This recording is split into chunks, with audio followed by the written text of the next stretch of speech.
Hello everyone, welcome to my channel. आज हम पढ़ेंगे फार्माकोथेरापेटिक्स में। हमने इससे पहली वाली वीडियो में ये दोनों डिसीज़ कंप्लीट कर ली थी। आज हम पढ़ेंगे थर्ड डिसीज़ पूरी डिटेल में, अल्कोहलिक लिवर डिसीज़ के बारे में। तो वीडियो को प्लीज़ एंड तक ज़रूर देखना, आपको बहुत अच्छे से समझ में आएगा। तो फर्स्ट स्टार्ट करते हैं अल्कोहलिक लिवर डिसीज़ की डेफिनेशंस से। तो क्रोनिक अल्कोहल कंजप्शन में leads to severe disease including fatty liver, alcoholic hepatitis, cirrhosis. तो क्रोनिक अल्कोहल कंजप्शन, अगर आप बहुत ज़्यादा लंबे समय से अल्कोहल को पी रहे हो, कंजप्शन कर रहे हो, तो वो बहुत सारी डिसीज़ में कन्वर्ट हो सकता है। जैसे कि फैटी लिवर, आपकी जो लिवर है उसमें बहुत ज़्यादा फैट डिपॉजिट होने लगेगा। अल्कोहलिक हेपेटिक सिरोसिस, आपकी जो लिवर की जो सेल्स होती हैं हेपेटिक, वो डिग्रेडेट होने लगेंगी, वो ख़त्म होने लगेंगी। तो ये दो डिसीज़ हो सकती हैं। Alcoholic liver disease is a group of structural and functional changes in the liver. अगर आपको जैसे आपका जो लिवर है वो अल्कोहलिक, मतलब जो अल्कोहल पीते हैं उन लोगों का है, तो उसमें बहुत सारे चेंजेस हो जाते हैं स्ट्रक्चर के थ्रू भी, और वो फंक्शन जो होता है लिवर का वो भी चेंज हो जाता है। जो उसका नॉर्मल फंक्शन होता है लिवर का, वो नहीं कर पाता है, उसके अगेंस्ट वर्क होने लगता है। तो कुछ स्टेजेस होते हैं अल्कोहलिक लिवर डिसीज़ के। तो अल्कोहलिक फैटी लिवर होता है, अल्कोहलिक हेपेटाइटिस होता है, अल्कोहलिक सिरोसिस होता है। तो तीनों को हम डिटेल में पढ़ेंगे। अल्कोहल फैटी लिवर जब होता है, ये शुरुआती तौर पे जो मतलब कॉज्ड होती है, क्यों होती है, क्योंकि प्रोलॉन्ग्ड, मतलब बहुत लंबे समय से आप अल्कोहल का कंजप्शन कर रहे हैं, आप पी रहे हैं, लेकिन थोड़े अमाउंट में अल्कोहल पी रहे हैं, तो वो अल्कोहलिक फैटी लिवर हो जाता है। क्योंकि जो हम कुछ भी खाते हैं तो वो हमारे लिवर में ही पहुंचता है, इनडायरेक्टली पहुंचे पर पहुंचता लिवर में भी है। तो अल्कोहलिक हेपेटाइटिस हो जाती है। It is a second stage of alcoholic liver disease.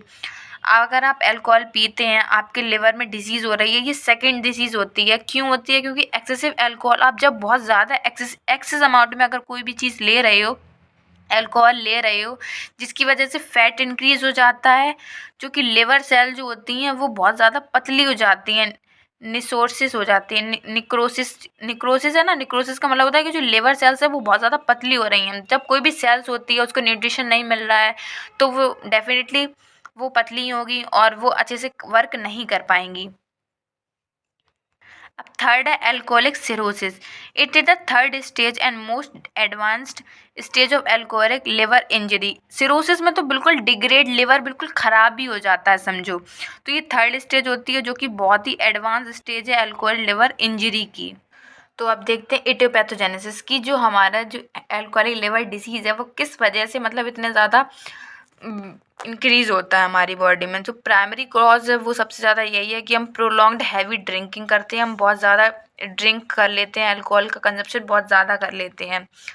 तो क्रोनिक अल्कोहल, जब हम बहुत ज़्यादा शराब पी लेंगे या अल्कोहल बहुत ज़्यादा कंजप्शन करेंगे, जिसकी वजह से दो कंडीशन होती हैं। इन्फ्लेमेशन हो जाता है, जो साइटोकाइन, जो हमारी सेल्स होती हैं उनमें साइटोकाइन सेल्स में इन्फ्लेमेशन होने लगता है। और क्या दूसरा, तो हेपेटोसिटी बाय एसिडाल्डिहाइड, हमारे जो लिवर की जो सेल्स होती हैं वो उसमें टॉक्सिसिटी हो जाती है, क्योंकि उसमें एसिड एल्डिहाइड बनने लगता है, और जिसकी वजह से डायरेक्ट मतलब डायरेक्ट भी हो सकती है, क्योंकि आप बहुत ज़्यादा अगर अल्कोहल कंजप्शन करोगे तो आपकी डायरेक्ट भी लिवर की जो सेल्स रहती हैं वो भी डिग्रेड करेंगी, जिसकी वजह से क्या होगा कि ऑक्सीडेशन स्ट्रेस होगा, हमारी बॉडी में अच्छी तरीके से ऑक्सीजन नहीं पहुँच पाएगी, और ऑटो एंटीबॉडी बनेगी जो कि अपनी सेल्स को खुद डिग्रेड करने लगती हैं, जिसकी वजह से फाइब्रोजेनेसिस होगा, मतलब फाइबर्स का बहुत ज़्यादा फॉर्मेशन होगा, और ये हमारा इम्यून सिस्टम को भी बहुत ज़्यादा वीक करती हैं, ये इस अल्कोहलिक लिवर डिसीज़ की वजह से। आई होप आपको समझ में आया होगा। फिर हम पढ़ते हैं क्लिनिकल मैनिफेस्टेशन के क्या क्या सिम्टम्स होते हैं जो इंसान बहुत ज़्यादा अल्कोहल पीता है। फैटिग, बहुत थकान रहेगा, एनर्जी नहीं रहेगी उसके पास, उसको बहुत ज़्यादा भूख लगेगी, एंड वेट लॉस होता जाएगा धीरे धीरे, उसका वजन कम होता जाएगा, नोजिया होगा, उसका पेन होगा, एब्डोमेन में, पेट में दर्द होगा उसके, small red colour spider like blood vessels are skin, मतलब जो ब्लड होगी वो बहुत ज़्यादा पतली हो जाएंगी उसमें blood vessels, redness on palm of the hand, जो हमारे हाथ की हथेलियाँ होती हैं, हथेलियाँ जो होती हैं वो बहुत रेड हो जाएंगी। अब हम पढ़ते हैं non pharmacological management. Eating a healthy diet, अगर आप हेल्दी डाइट खाएंगे कम नमक के साथ तो आपको अल्कोहल लिवर डिसीज़ से बचा जा सकता है। लेस कंजप्शन ऑफ अल्कोहल को कम पीना चाहिए। Vaccination for influenza, hepatitis A और बी का इंजेक्शन हमें वैक्सीनेशन करा लेना चाहिए।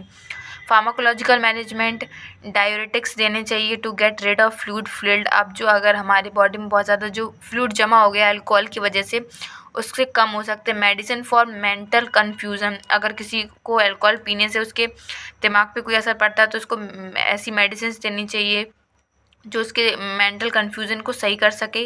एंटीबायोटिक्स देनी चाहिए कि जिसकी वजह से उसको कोई इन्फेक्शन अगर जैसे हो जा रहा हो तो वो नहीं होगा। Liver transplantation is required cirrhosis process to the final stage, अगर कोई इंसान बहुत ज़्यादा लिवर उसका बहुत ज़्यादा ख़राब हो गया है तो लास्ट स्टेज होती है कि वो लिवर अपना चेंज करा ले।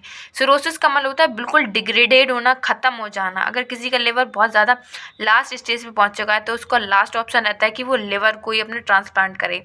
आई होप आपको वीडियो अच्छी लगी हो। प्लीज़ वीडियो को लाइक करें, कमेंट करें और मेरे चैनल को सब्सक्राइब ज़रूर कर लेना। Thank you for watching this video. Take care, bye.